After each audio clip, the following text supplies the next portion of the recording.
shitcoin.com. Welcome to the show, guys. So as always, I'm here with Andreas, CEO of shitcoin.com. And this week, our guest is Corbin, the head of financial services at bitcoin.com and good friend, old friend of shitcoin.com, actually. You've been, we've known you a while, haven't we, Corbin? Yeah, I've got many shitcoin.com t-shirts at this point. I've kind of accumulated them over the years. So yeah, we go back a few years now. It's been fun. It definitely has. It definitely has. And I mean, definitely like one of the reasons that I really thought it was good to get you on is, you know, that I know there's a lot of stuff going on in the Bitcoin Cash ecosystem. And I know you're kind of on the pulse with that. So, yeah, I mean, it'd be good to kind of get your take on where you see things are at right now. Cause I know there's tons of developments across crypto as a whole. Totally. Yeah, I mean, what sort of stuff, what's exciting you on BCH at the moment? Yeah. So I guess, you know, I should mention, I am a proud and self-professed Bcasher. You know, I think we still like to get, we get jabbed at it every once in a while still, but you know, at the end of the day, people are still building on it. So, you know, you can say what you want about it and its branding and its people that have been, you know, behind it. At the end of the day, it's still like highly useful if you're just trying to transact from a peer-to-peer payment aspect. You know, BCH or Bcash, whatever you want to call it, I don't really care. It's useful, right? It's got low fees and it's fast and it's reliable and it still works. I think the interesting thing though that's been happening on BCH is that I think, you know, there was like quite a bit of turmoil, I think, going back to the last hard fork. And again, this is part of Bitcoin Cash, as I guess you could say. It's like a unique selling proposition, but it's kind of been a pain in the ass from a business and from a investor standpoint. Is like these 6-month upgrades happen. You know, ABC was basically ousted, you know, and I got along great with the ABC guys. I had a lot of friends in that camp. So like seeing another hard fork on Bitcoin Cash was like, fuck me, you know, it sucked. It was like, I think it sucked the wind out of a lot of people. And even like the most devout Bcashers were like, are we going to splinter to 1,000 pieces and die? And it was like, you know, a lot of people left BCH, or at least kind of hedged their bets on what the hell's going to happen. And should I move into something else? Should I play my cards right? You know, and I think the interesting thing though that happened is like, yeah, the price dumped as a result of more of these, you know, arguments that continue to happen around Bitcoin Cash and the protocol development. And I guess that's maybe a benefit if you're all in on this decentralization thing. It's like, yeah, it's great that these people are arguing because it shows that it's not a centralized coin. It's not, you know, Roger calling the shots. There's a bunch of different groups and they all fucking hate each other. None of them get along. They're all dicks. And I kind of love that, but I also kind of hate that because it does create these forks, right? But, you know, it did what it did, and now it's come back. You know, Bcash lives. It's been pumping over $800 recently, so it's like been a very healthy coin as of you know, thanks to the altcoin season that we're kind of in. And you know, there's still development going on despite, you know, ABC getting ousted. You know, it's still Ape Citizen, yeah. So there's still people building on this thing. The Bitcoin Cash node guys are doing their thing. You know, ABC's got their own thing that they're launching quite soon. They've got their own little version of Bcash that I think they're going to be rebranding quite soon. And, you know, good luck to them. I still have friends there, but, you know, Bitcoin Cash is still going on, and it's got the ticker, it's got the name, it's got the 32 megabyte block size. And then just recently it was announced by some of the guys, I believe it's Jihan's guys, but maybe people in the chat or in the comments can correct me. But there's this new project called SmartBCH Cash. It's basically an EVM compatible sidechain on Bitcoin Cash. So the goal for this whole SmartBCH Cash is basically to bring in more of the ETH developers, the guys developing on these EVM chains, to say, okay, you know, you've got the Binance Smart Chain, which is this centralized shitcoin, which keeps pumping, and there's a ton of activity going on. And, you know, there's like all these interesting projects, and then there's also a shit ton of scams and a bunch of everything in between, right? And it's clearly centralized. People know that. It's like self-admitted. Yeah, this is all Binance's, you know, this is their thing, right? They've got maybe a half dozen or maybe a dozen nodes running, and that's why, you know, it's so fast and reliable and all this other stuff. But the trade-off is it's a centralized version of, you know, ETH or something like that, right? So What these guys are doing is kind of taking the Paul Stork idea of having a side chain, running it on Bitcoin Cash. And from my understanding, they're setting Smart Bitcoin Cash up. So it's basically an EVM compatible version that'll use Bitcoin Cash as the underlying cryptocurrency. So they'll probably have like an SBCH or something like that that'll be set up to operate these EVM smart contracts. They'll set it up. From my understanding, they've got it set to like a 1 billion gas. So that makes it 66 times more than Ethereum's current 15 million gas, which they just upgraded to recently. So this means like you can do EVM compatible smart contracts, do some cool dApps on Smart Bitcoin Cash, but at a fraction of the cost of ETH, to the point where it's probably going to be sub penny or around a penny to do any transaction. And you get the benefit of being a part of Bitcoin Cash's decentralized mining on the SHA-256 hashing algorithm. So you kind of have the perks of, say, BSC without the Chinese centralization around it. And you get it all tied to this Bitcoin Cash chain, which, despite what the most hardcore maximalists might say, it's still very much active. It's got more transactions per day than BTC. And there's a lot of stuff going on it. So to me, it seems like an exciting opportunity. It's still very much early, and they're like still in testnet mode. So Josh Ellithorpe from Coinbase has been running this testnet node recently, and I think they're officially going live with testnet as of this week, or maybe it's next week. But mainnet for SmartBCH is supposed to launch in May.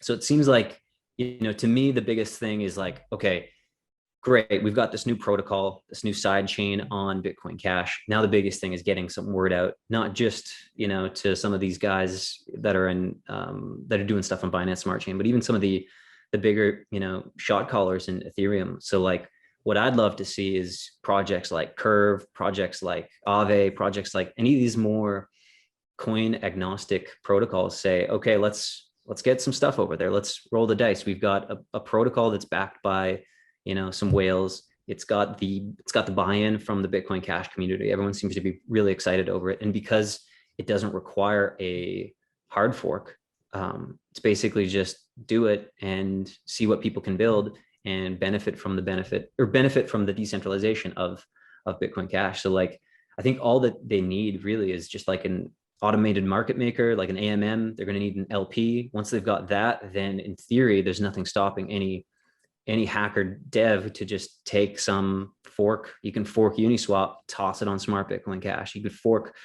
Sushi, throw it onto Bitcoin Cash, or hopefully even the Sushi guys would actually see this and then say, okay, if we're adding stuff on Avalanche, or we're adding stuff on, Polygon, or any of these other things, maybe this is another option. Especially if there's still that concern from some of the more hardcore decentralization proponents, which I think most of us are, then there's going to be some people that are saying, okay, I'll launch it on BSC. I don't give a shit. Then there's going to be some people that are like, I don't want to be a part of that because it's antithetical to what we're doing.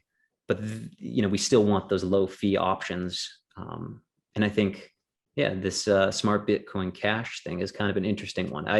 It's still early. Who knows if it'll work or not, but I'm personally kind of optimistic about it. I think, Ethereum is going to dominate for the next little while. And clearly, the DeFi summer is kind of turned into a whole DeFi year. And, if Bitcoin Cash can capture even a small part of that, it stands to me that it's pretty bullish. So we'll kind of see. Yeah. And is it going to be EVM compatible? Can you use existing Ethereum code and it runs in it? Yeah. My understanding is it's fully EVM compatible. There's already guys working on a bridge with regards to, like, I think Avalanche recently did that too, where when Avalanche launched, they were, EVM compatible, but I think the biggest thing is that they needed was like a chain bridge. So I think they had launched their own little version of a chain bridge where you can easily go from Ethereum into Avalanche. I think there's some people working on that right now for the Smart Bitcoin Cash. So in theory, you can take anything and dump it onto Bcash and see what happens. Yeah, because if it's if it works like that and it's a side chain, then I'm guessing it's just going to use OP return and then encode the more Ethereum style transaction in that. So nobody has to upgrade their nodes, but only the people running nodes aware of the sidechain will be looking at it and aware.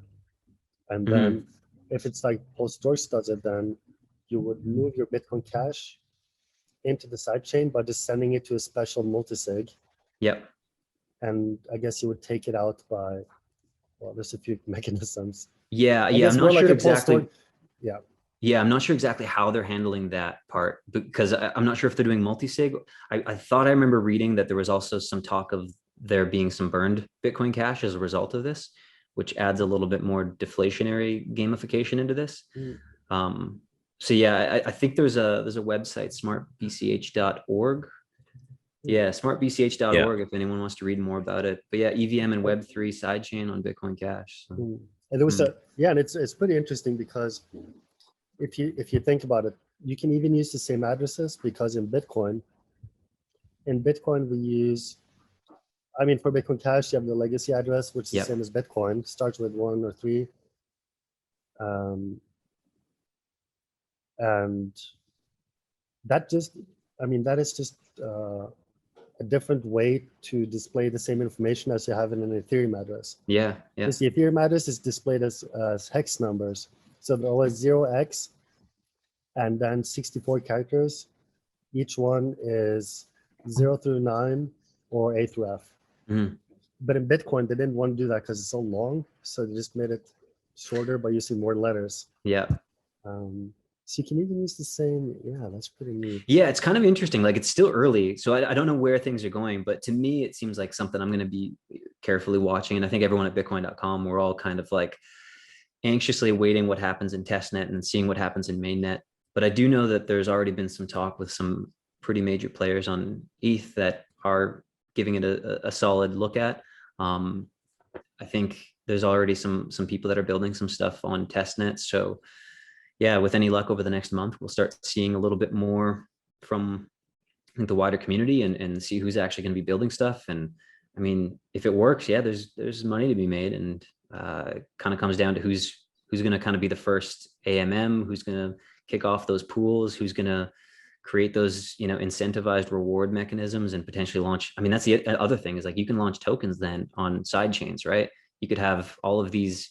You could have a token that also settles on the Bitcoin Cash network using either SLP, or there's still talk of this group token, which would be like a miner validated token, which may be something else we could get into as well. Yeah, that's what I'm wondering, because now we have Bitcoin Cash. If all of this happens, Bitcoin Cash, we would have the native token, which is BCH, then all of the SLP tokens. And then we would have like the EVM token, right? Yeah, we can call it that. So they look like ERC20s, right? Yeah.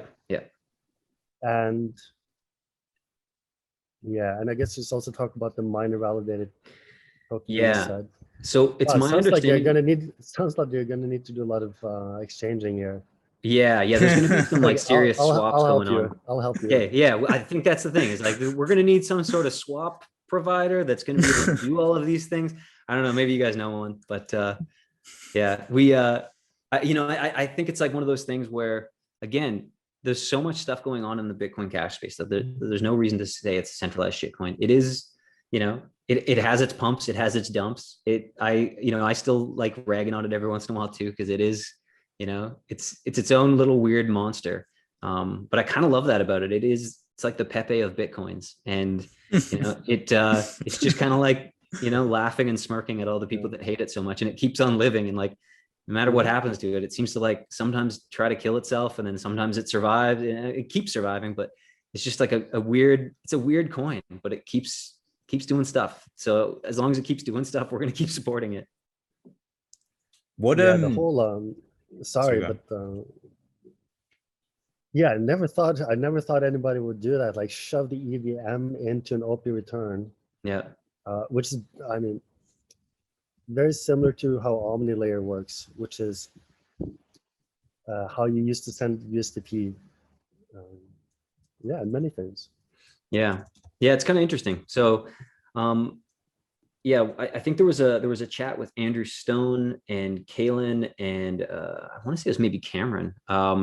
There's a video of them on YouTube kind of talking about this new group token, and they also kind of discuss a little bit about this smart BCH and where, you know, is there any conflicts going on with, like, okay, you know, is this going to be a hindrance, or is this going to impact SLP? And I think right now it seems like there's kind of like a bit of a consensus forming going on. And I mean, I say that unironically because in Bitcoin Cash, there's rarely consensus being made, but it seems like there's something happening right now over the next little while with regards to this group token. So, you know, everyone's been playing around with these SLP tokens on Bitcoin Cash. So for your viewers who maybe haven't used Bitcoin Cash, or maybe haven't tried out SLP, like Bitcoin Cash has this op return token. It's like it's a non-miner validated token that just lives in the op return, and it has its scaling issues in the sense that if you are running, you have to run quite a bit of infrastructure to validate these tokens, and these tokens get into this weird fucked up state where you want to punch them in the head. And it's mainly because they're not miner validated. This is like part of the flaw of SLP, but it's also like the reason why they existed was that at the time, Bitcoin ABC was not a big fan of changing the protocol for tokens. They didn't really like the idea of just jamming tokens into the protocol and forcing miners to validate. And there was concerns over like how that might change the game theory or the incentives and what other potential attack vectors maybe haven't been explored. So they're kind of taking the hyper conservative approach. So what ended up happening is like the community naturally said, okay, well, if we can't get them into a protocol change, can we use op return, since we've already got a bigger op return here? And James Kramer and John Wolf-Fuchball and Emergent Reasons, I think, was in there. And there's a handful of other people that were all contributing to this like protocol, which ended up becoming Simple Ledger Protocol, SLP. And it's, you know, it was like a, I wouldn't call it a hacky workaround, but it kind of was. Like, that's what it is. It's like you're stuffing some stuff into op return, saying miners, don't worry about it. We'll validate it using our own indexers, and we can find the source of truth. You know, and what we've struggled with at Bitcoin.com is that the indexing software that's available often fails, or if it goes down, it creates this like weird state for wallets that you then need to like rescan and make sure that all of those tokens are valid. And then the scary part happens where if users end up sending invalid versions of the tokens, it can screw up other people's wallets, and you can lead to burned funds, like unintended burned funds. And that's this big scary part for SLP. Now, the James Kramer and a lot of these guys, they've worked on this new version of BCHD, which is a node protocol implementation that includes validation, SLP validation, sorry, and it's doing a better job. There's still some room for improvement, but it's substantially better. Like SLP's become substantially better, you know, in the last year or so, but there's still problems. And I think that's why we're seeing a lot of these other Bitcoin Cash guys saying like, okay, SLP worked. That's proven. Like, the people want to use it. USDT came on it, which is unreal. Like the Tether guys said, let's do it. Let's get some USDT on BCH. So Paolo and those guys, they helped work with us, and we helped them a little bit, got this USDT out. But now everyone's kind of saying, okay, we need SLP 2.0. Like, we need the next version, because if Bitcoin Cash is going to scale for global adoption, and if tokens are going to be a part of this, then this issue of being able to potentially burn tokens or getting tokens into this weird validation state that can create UX issues for users, it creates issues for wallet developers, then it kind of ends up being, well, maybe ABC was wrong. Maybe we should have put in the tokens right into the protocol. And Andrew Stone and a few other guys have been working on, and actually even James Kramer has been a part of these discussions as well, the guy behind SLP. They're all saying like, okay, if we want better tokens than what we've got now, it's got to be miner validated. And you know, how can we build that in a way where it matches the structure of SLP so that it's not a huge leap for a token to say go from SLP into a group token? So this way it's, you know, we're doing the Justin Sun, you know, SLP2 thing or SLP3, you know, we're adding numbers on this thing. But I know that some of the community doesn't like throwing SLP2 quite yet because there hasn't been consensus, but I already love it. I'm like, yeah, it's SLP2. That's what this is. who cares what the hell we call it? Basically they're going to add this additional little piece into the protocol that's group. And I think there's going to be some more news about that coming out in the next little while with regards to like how this is going to work. But yeah, I mean, in theory, this is the way that tokens on Bitcoin Cash can scale. And then, we can still settle on chain with those and maybe use the side chain for, any of the more EVM tokens. So like, I think this is the interesting thing that like, there hasn't really been a blockchain, as far as I'm aware, and maybe you guys can correct me, that both has that like miner validated tokens in addition to tokens on a side chain, and what other kind of interesting swap games there might be to play on building different protocols and applitions on top of those. Maybe. Yeah. Very cool. Yeah. Serious. Yeah. Even serious. Yeah, I think so. Cool. Well, I mean, Ripple But- doesn't really have smart contracts, but it has arbitrary tokens, on-chain order book. Well, what's old is new. We're bringing it back. Yeah. Right Yeah, from- that's- we should call it Bitcoin Cash with Ripple. Yeah, XRP. Yeah. that's it. That's it. People love those little small denominations, So Corbin as well, what's new with Bitcoin.com? What fun stuff are you guys working on right now? Okay, well, I can't leak too much, but there's a lot of stuff that we're working on that I think just tie into us, looking at the whole crypto ecosystem. How can we make things easier? How can we make things more useful for more people? As you guys know, we have a non-custodial wallet, so it's completely in your possession, all your keys. But yeah, we recently added cloud backups, which is kind of one of those requested features that we get. Obviously being stewards of the Bitcoin.com name, we get a lot of new users coming into this space, and users have a awful habit of just not backing up their keys. Yeah. So we try to make that easier by sending some push notifications to remind those users that haven't, and making sure that they use these little cloud backup features where they're encrypting their key with a big master password, dumping it into their Drive or their Apple iCloud.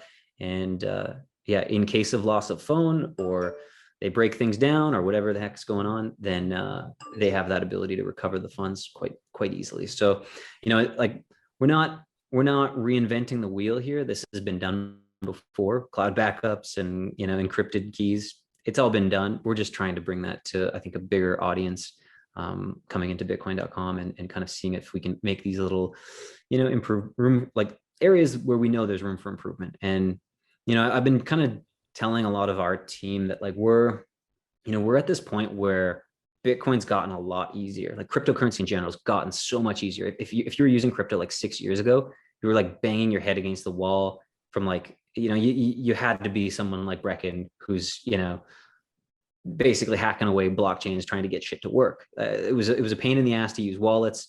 You'd have to wait for them to sync. And it was like, great, I'm on the Bitcoins, mom. And then you'd say, just give me 2 hours and then I'll send you some. You're going to love it. And, you'd wait for this stupid phone to connect to the node, and, you'd see what the hell happens. But it was goofy, and things have gotten significantly, more easy. But as a result of that, we're getting a lot of new people that know nothing, which is great. Like we shouldn't expect people to know anything about this stuff. Like what we just talked about for the last 20 minutes here.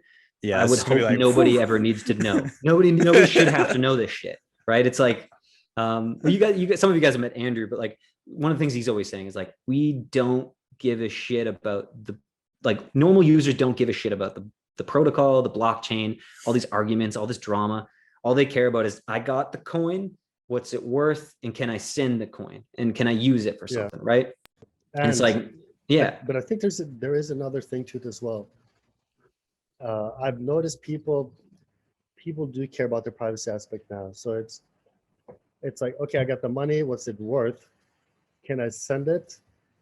And then who will know?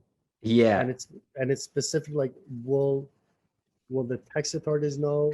Will my wife know? I was just gonna say. The big ones, and it's because taxes all across the world are going up so high. Yeah. That normal people are really like thinking about this a lot, trying to like compartmentalize their activity, Totally. so the government doesn't Yeah. know too much about the gains. This is a normal thing for Mhm. people in their 20s and 30s now to think Yeah. about this.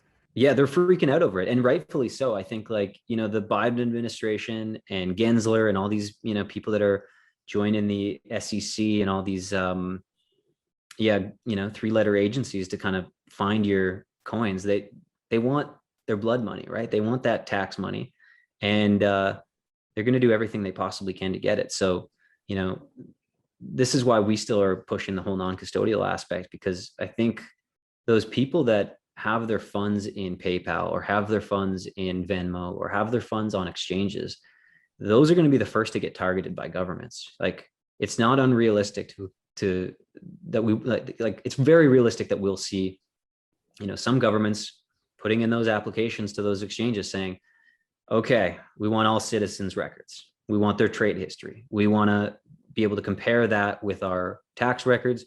Who didn't pay capital gains? And where can we get some more money? And especially, if the economy's going to shit because of COVID, or if, you just get these highly tax heavy governments in play, they're gonna come for you, and they're gonna come for the big honeypots first before they come for the non-custodial ones. And I think, in my opinion, that's where the non-custodial wallets really shine and the non-custodial services shine, in the sense that, yeah, you're a couple hops into some privacy coins from being a little bit more safe, and then suddenly you've just, you went on a long boat trip and lost it. So Yeah, and I was saying about what the exchanges. Yeah, and I mean, how long will it be? This is going to be country by country, but how long will it be before the government starts pulling funds out of the exchange yeah, if you owe them money? Because they can do Yeah. that. If you have money in the bank, they can already do that. They can pull the money for tax in most countries. well, and this is what freaks me out actually about that, is it's even like for instance, USDC. We've seen USDC lock some money, right? They say, okay, that money's ours. It's been flagged. We're shutting that transaction down, or that account down. And now the USDC is unable to be moved, or I'm not exactly sure if they're doing that through the smart contract or how the hell they're doing that, but they're basically able to say that money's not yours anymore. You did something bad. Someone didn't like it. So it's ours now. It's in the smart contract. Yeah. So the smart contract maintains a list of balances. So like which address holds which balance. Right. And the owner of the contract has a specific instruction they can send, which means like the balance of this account is no longer movable. Right. So this is maybe a question for you then. You might know, because I was having a chat about this with a friend, and he was wondering, okay, what happens if you've got let's say you've got $1 million in an AMM with USDC, it's in a DeFi protocol.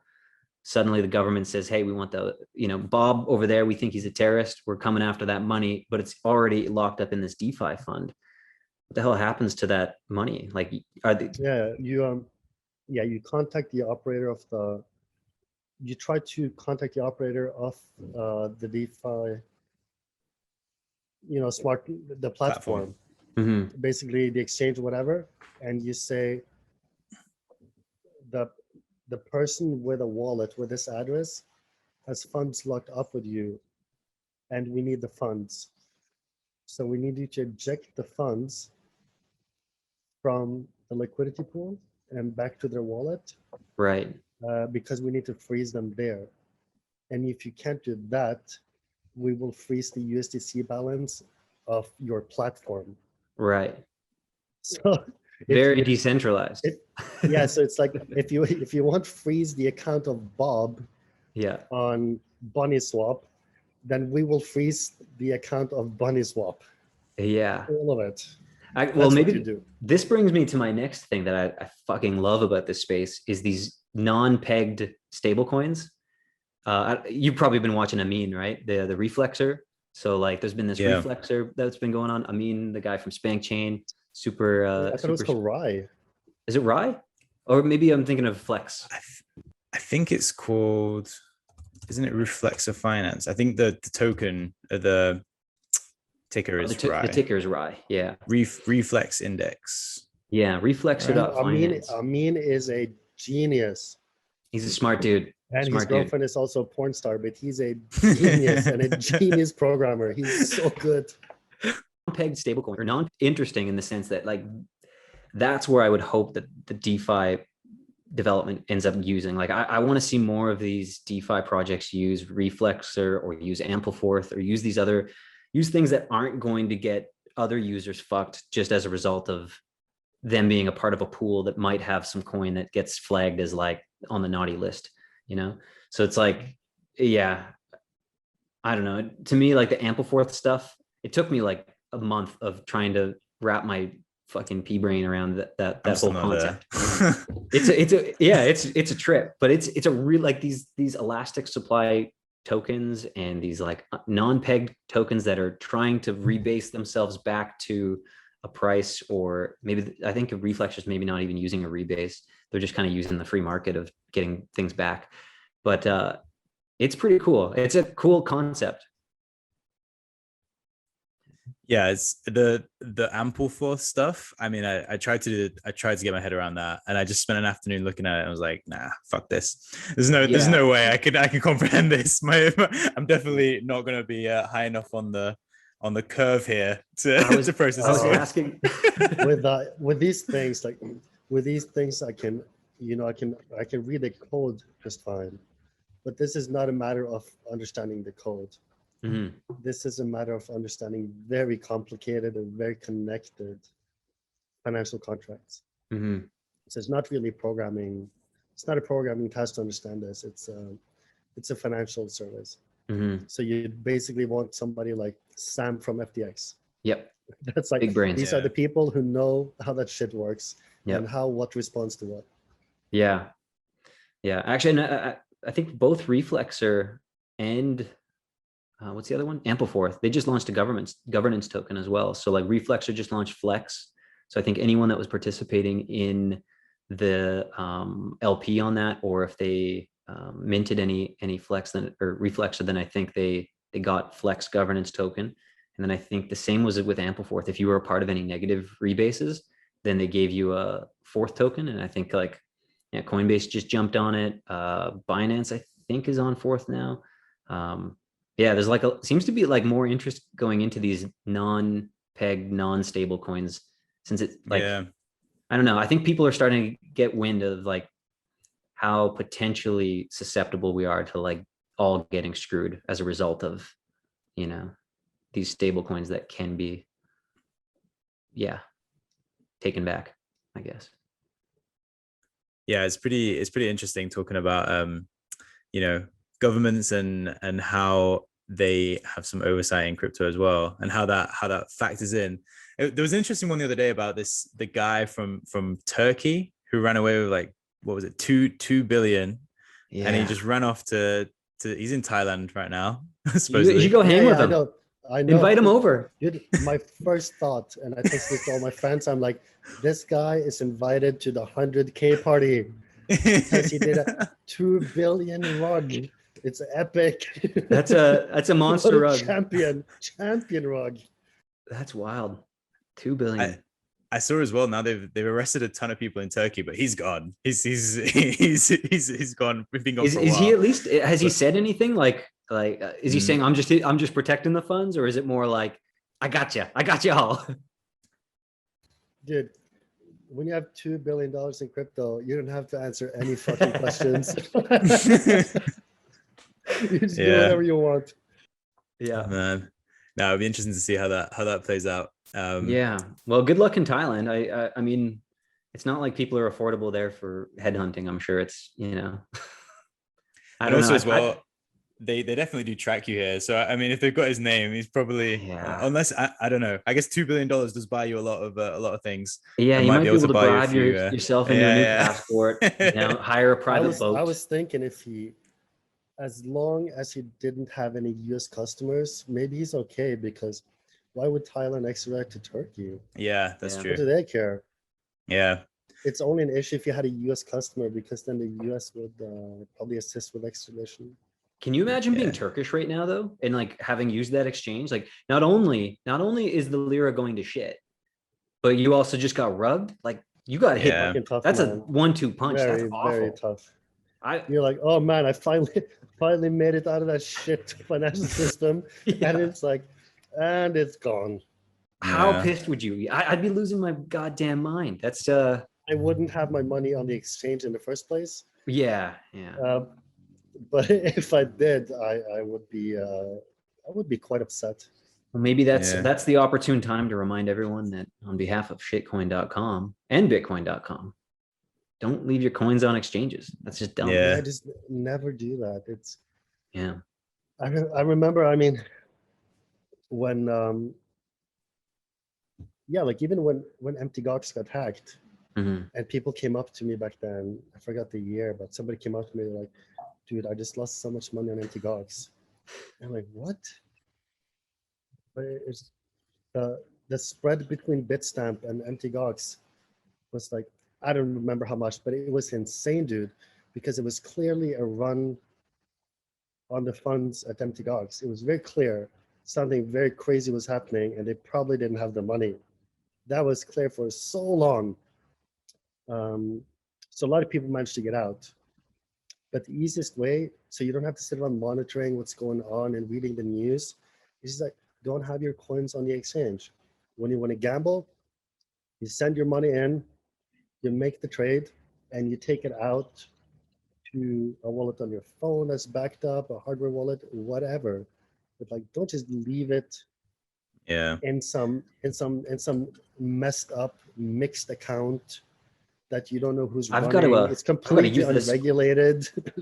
Like, Yeah. don't do that. I think I've got to use this as an opportunity to jab Bitcoin a little bit on this front. Like the fee market has probably costed a lot of people their bags because people were probably saying, okay, I know I got to remove this off the exchange, but it's a $50 transaction. Do I really want to pay that? Because I'm probably going to trade again next week. Okay, I'll just leave it on, right? So these guys that are just saying, yeah, not your keys, not your coins. It's like, great. But you've also created a market where the fees are outrageous and have priced people out where they don't want to send them off an exchange because it's expensive. The exchanges either pass that fee on to the user almost all the time, or the users end up having to do this multiple times. Yeah, and I mean, $50 is a bit rough, but I know it can get to the very extremes, especially with like weird transactions. But if we say $5 and spiking up to 10 for a very normal person with a normal transaction, that is very significant. Because if you are doing what they are telling you to do, which they're saying like, buy over time or stacking sats and all this, that means a percentage of your paycheck, which for a normal person you can afford maybe 5-10%, 10 if you're single. Yep. Then you're putting that into Bitcoin if you're not investing in anything else. So then if the fees every time is like in the $10, you already lost a little bit depending on how much money you make. Yeah, it's hurting your gains. I mean, I think I understand the need for paying for the security of the network. I think there's even a point of paying for utility. Like Ethereum, I'm still willing to pay Ethereum fees because there's useful tools on there which I have access to. But I know I'm not paying for that shit anymore. Yeah, I mean it gets pricey. When I pull a thing up and it says like, oh yeah, if you want to try out this new website, that's like $30 to wrap my wrapped thing into a different wrapped thing. Like, no, I'll just watch a video about it. I'm not paying for that. That's how you get in the airdrop, man. That's how you get the airdrop. That's it. Me and Blake, we're still just trying to catch these airdrops. We're like, I'm gonna go try it. You gotta try everything. Yeah. We're just burning fees because we're like, yeah. I hate looking at. Have you guys seen the fees.wtf website? And then oh yeah, that's depressing as fuck. Yeah, I only go on it anytime I really hate myself. But yeah, that's disastrous. I looked at that and you're like, oh my god, because it scales as well, doesn't it? So it's the Ethereum like amount, and then the price is, going up the every week, and then you're like, oh man, just did Horribly nothing. depressing. Horribly depressing. Yeah. Yeah. What is this website? You Oh, no. WTF. Yeah. you can found see it.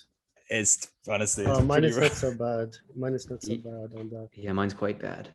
Oh Feels wait. Oh wait. it's still loading. It's the wrong account. Oh yeah. Good luck. No, Prepare to be Yeah. sad. I haven't done it that much. Let's see what it says.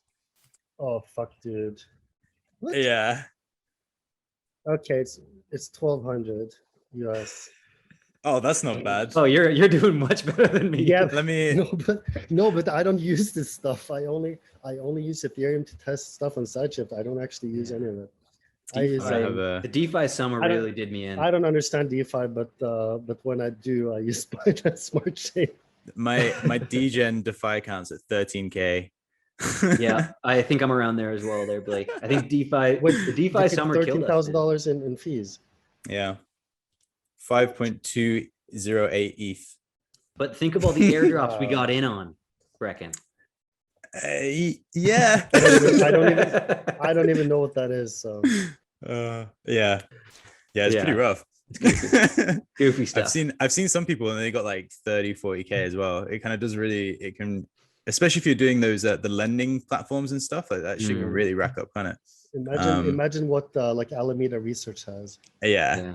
Those be atrocious.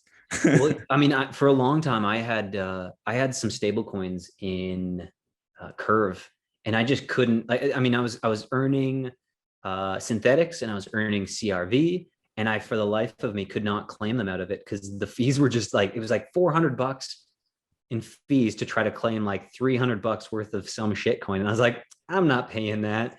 So, I mean, just recently, the fees on ETH came down enough where I was able to kind of go harvest all these old gains, and I was like, look at me go, these things are cheap.